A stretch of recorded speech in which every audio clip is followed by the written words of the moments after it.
여러분 안녕하십니까? 오늘 MBC 뉴스데스크 대전 세종 충남은 무령왕릉을 비롯한 송산리 고분군이 있는 이곳 공주 공산성 방문자센터에서 이원 중계로 뉴스를 진행합니다. 올해는 무령왕릉 발굴 50주년이자 무령왕이 갱위 강국, 즉 다시 백제가 강국이 됐음을 선포한 지 1500년이 되는 해입니다.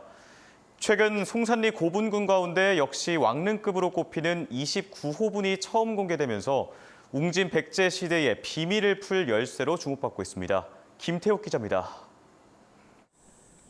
네모 반듯하게 다듬어진 돌들이 무덤 바닥부터 관을 놓는 관대까지 차곡차곡 쌓여 있습니다. 벽돌마다 무령왕릉과 같은 양식의 연꽃과 격자 무늬도 새겨져 있습니다. 1500여 년 전 웅진 백제 시대에 축조된 것으로 추정되는 송산리 29호분입니다.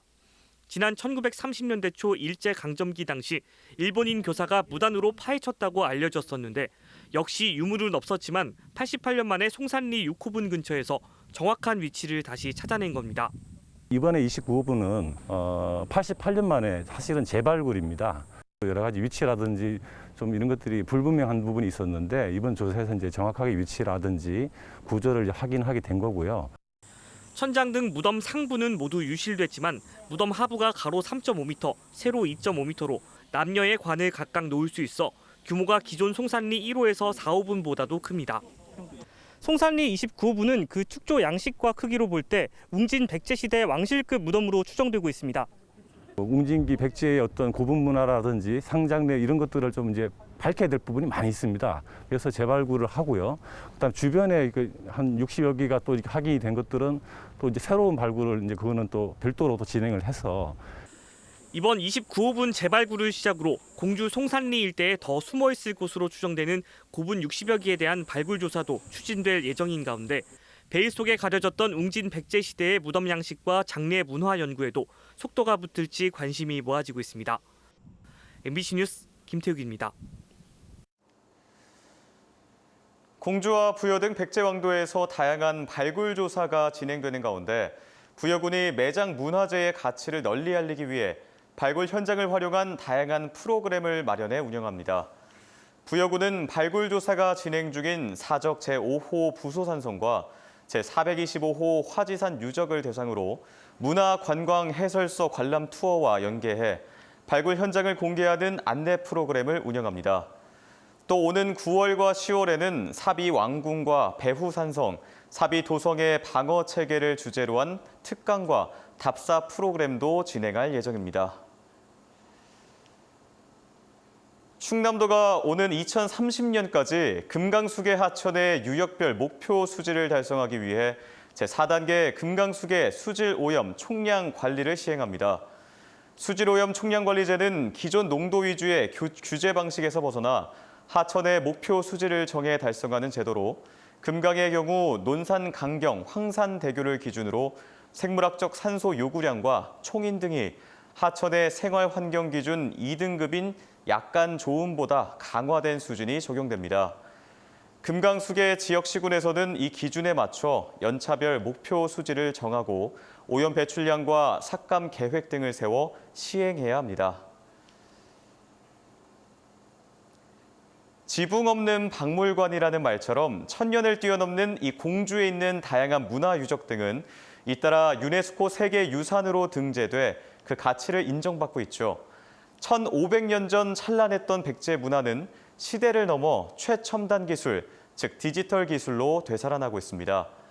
공주 공산성과 부여 정림사지 등이 조만간 3D와 5G 통신망을 활용한 증강현실 등 실감나는 콘텐츠로 백제 문화의 정수를 선보이게 됩니다. 이승섭 기자입니다.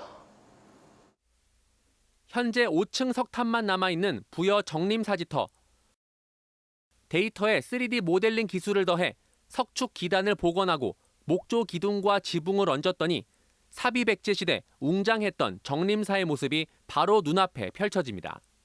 공주와 부여 등 자치단체와 문화재청, 백제 세계유산센터가 함께 진행 중인 3차원 기록화 사업으로 무령왕릉 축조 과정과 공주 공산성의 옛 왕궁터도 3D로 구현해냈습니다.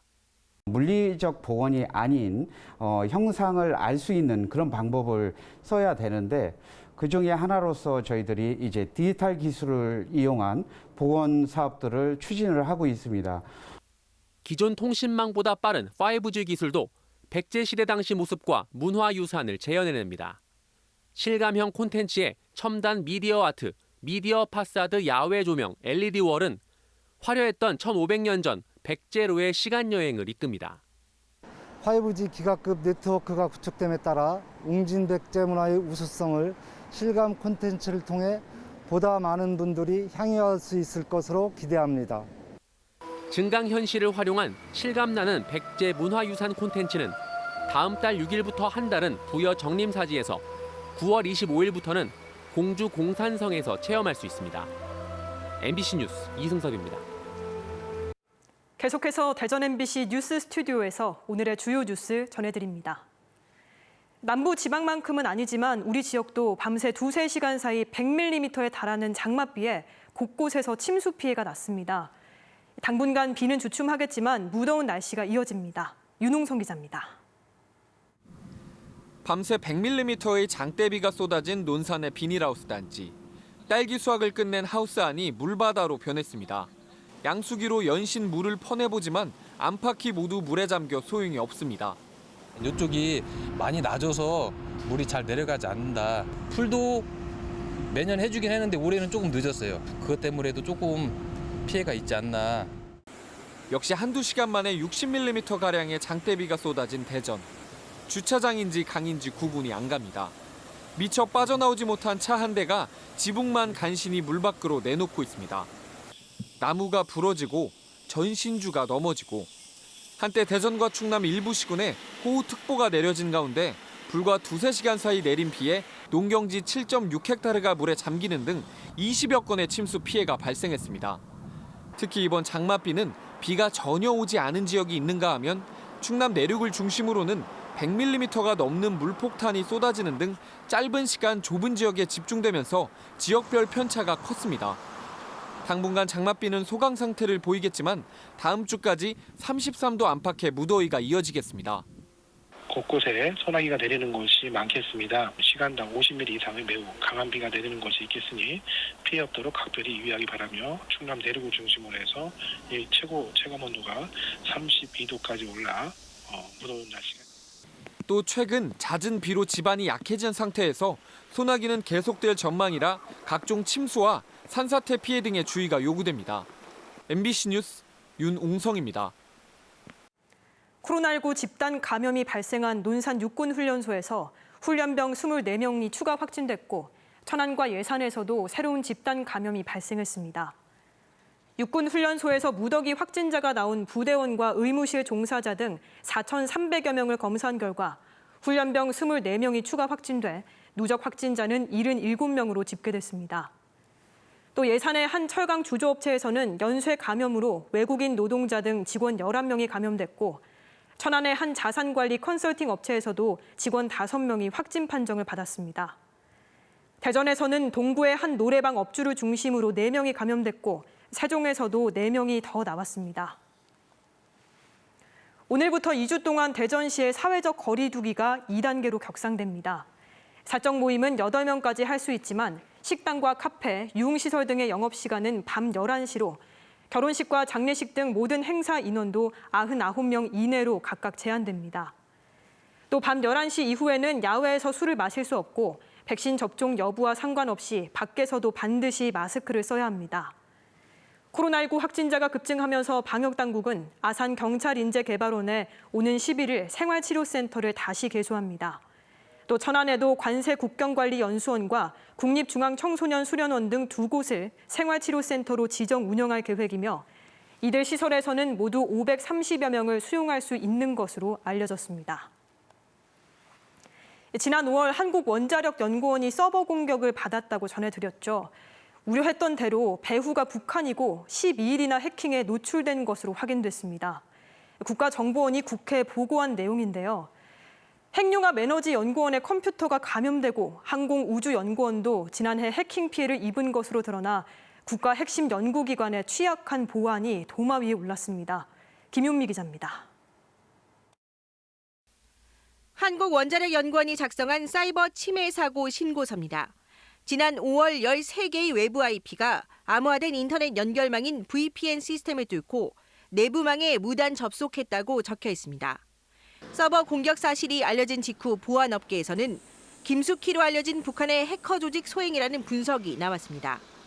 그런데 이번 사안을 조사 중인 국가정보원이 실제로 공격 배후가 북한으로 추정되고 해킹에 노출된 기간도 12일이라고 국회에 보고했습니다. 다만 핵심 기술 자료는 유출되지 않았다고 설명한 것으로 전해졌습니다. 12일 정도 북한한테 노출됐다. 가장 민감한 정보는 유출되지 않았다. 뭐 이렇게 얘기했어요. 그래서 그 말은 민감한 정보는 유출됐는데 가장 민감한 정보는 유출 안 되니까. 원자력연구원은 한화로 등 연구용 원자로와 핵 연료 기술을 보유하고 있고 원자력 추진 잠수함 등 북한도 관심이 큰 핵심 연구 과제를 진행 중입니다. 결과가 어떻게 된 건지 저희한테 통보를 해준 게 하나도 없어요. 그때 이후로는 아예 BCM 막아놨으니까 지금은 외부에서 일 못하죠. 북한으로 지목된 해킹 조직의 위협은 다른 연구기관으로도 번지는 분위기입니다. 미래 에너지로 주목받는 인공태양, K스타를 연구하는 핵융합에너지연구원도 지난달 내부 컴퓨터 2대가 악성 코드에 감염돼 조사가 진행 중입니다. 네, 내부 단말기 2대가 악성 코드에 감염되었다고 통보를 받았고요. 그리고 이제 현재 조사를 해가지고 그 결과를 기다리고 있어서 뭐 특별한 피해 사실이나 이런 게 아직까지는 드러난 거는 없고요. 한국형 전투기를 제작하는 항공우주산업에서도 해킹 정황이 포착되는가 하면 우주 발사체와 위성의 최신 기술을 보유한 항공우주연구원도 지난해 해킹 피해를 입었다고 국정원이 밝혔습니다. 코로나19로 재택이나 원격 근무가 늘면서 외부에서 내부망에 접속하는 틈새를 노렸는데 서버 비밀번호를 바꾸라는 국정원의 권고가 현장에서 무시된 정황도 드러나면서 연구기관의 보안 불감증이 도마 위에 올랐습니다. MBC 뉴스 김유미입니다. 보통 아파트에선 주차장에 재활용품을 수거해 쌓아놓는데 이곳에서 어쩌다 불이 났습니다. 모두가 잠든 새벽 시간이라 자칫 주변 차로라도 번졌으면 정말 생각만 해도 아찔한데요. 큰 불을 막은 건 다름 아닌 용감한 주민들이었습니다. 김광현 기자가 보도합니다. 모두가 잠든 새벽 시간, 대전의 한 아파트 주차장. 재활용품을 수거해 쌓아놓은 종이더미에서 불이 시작됩니다. 불이 삽시간에 번지고 누군가 소화기로 진화를 시도합니다. 하지만 계속 거세지는 불길. 이 남성은 잠시 자리를 비우는가 싶더니 다시 소화전 호스를 들고 뜁니다. 이 아파트 주민입니다. 바람도 셌고 불도 엄청 세서 소화기 갖고는 이게 안 되겠더라고요. 이거는 소화전으로 꺼야 되겠다. 이 모습을 본 또 다른 주민이 힘을 보탰고 결국 소방차가 도착하기 전 큰 불길을 잡았습니다. 바로 옆에 차가 주차돼 있었고 새벽 시간 아파트 한복판에서 난 불은 자칫 큰 피해로 이어질 수 있었지만 주민들의 적극적인 대처가 빛을 발했습니다. 재활용품 주변에는 차량이 다수 주차돼 있어가지고 하마터면은 그 차량으로 연소 확대가 돼서 피해가 좀 크게 날 뻔했었습니다. 처음 불을 발견한 주민이 소방안전관리자 경력이 있었던 점도 다행이었습니다. 대전시는 위험한 상황에서 큰 불을 막은 주민 2명에게 표창을 수여했습니다. 끄고 나서 옆집에서 수고했다고 고맙다고 막 이렇게 말씀을 하시더라고요. 그러니까 좀 뿌듯했습니다. 위험을 무릅쓰고 이웃들에게 평온한 밤을 선사한 주민들. 진정한 시민 영웅입니다. MBC 뉴스 김광현입니다. 충남 지역의 대기 오염 물질 배출량이 전국에서 가장 많아 탈석탄이 시급한 환경 과제로 떠오르고 있습니다. 충남환경연합은 전국 648개 대형 사업장을 대상으로 지난해 대기 오염 물질 배출량을 분석한 결과 충남이 3만 6천여 톤으로 전체 발생량의 17.9%를 차지했다고 밝혔습니다. 이로써 전국 17개 광역시도 가운데 2015년 이후 6년 연속 전국 1위라는 불명예를 안게 됐으며 배출량 기준으로 현대제철 당진제철소와 한국동서발전 당진발전본부, 한국서부발전 태안발전본부가 상위 10위 안에 포함됐습니다. 산림청이 오는 2050년까지 탄소중립 실현을 위한 민관협의회를 출범했습니다. 산림부문 탄소중립 민관협의회는 정부와 임업인, 환경단체와 전문가 등 19명으로 구성됐고 탄소중립에 대한 사회적 합의를 이끌어내는 것은 물론 산림의 탄소 흡수 기능을 극대화하기 위한 정책도 모색하게 됩니다. 세종문화원이 성희롱과 직장 내 갑질 의혹이 불거진 강사를 초빙해 강연을 해 논란이 일고 있습니다. 세종참여자치시민연대와 정의당 세종시당은 오늘 세종시민회관 앞에서 기자회견을 열고 세종문화원이 직원에게 성희롱을 한 의혹이 있고 근로기준법 위반으로 처벌받은 전력이 있는 강사를 시민의 혈세를 들여 초빙했다고 비판했습니다. 문화원 측은 강사에 문제가 없다며 예정된 강연을 진행한 것으로 알려졌습니다. 이춘희 세종시장이 국회 세종의사당 설치의 법적 근거인 국회법 개정안이 이달 임시국회에서 처리될 수 있도록 노력하겠다고 말했습니다. 이 시장은 민선 7기 3주년 기자회견에서 국민의힘도 국회법 개정안 처리에 대해 부정적인 입장은 아니었다며 9월 정기국회로 안건이 넘어가지 않도록 노력하겠다고 밝혔습니다. 이 시장은 시민주권 특별자치시의 실현과 스마트 도시 추진, 공공의료 인프라 확충 등을 지난 3년의 성과로 꼽았습니다. 대전 MBC가 단독 보도한 천안의 한 중학교에서 학생이 교사에게 머리 등을 맞아 전치 3주의 뇌진탕 진단을 받은 사건과 관련해 청와대 국민청원이 올라왔습니다. 글쓴이는 이 교사의 상습 폭행 의혹을 제기하며 엄벌을 촉구한 가운데 청원은 올라온 지 이틀 만에 1,000명 넘게 동의가 이루어졌습니다. 대전시와 한국토지주택공사가 유성구 장대동에 들어설 산업단지에 첨단 센서밸리를 공동으로 조성합니다. 두 기관은 장대 도시첨단산업단지에 창업과 소통, 교류, 주거공간이 융합된 업무 협약을 맺었습니다. 지금까지 대전에서 전해드렸습니다. 여러분 고맙습니다.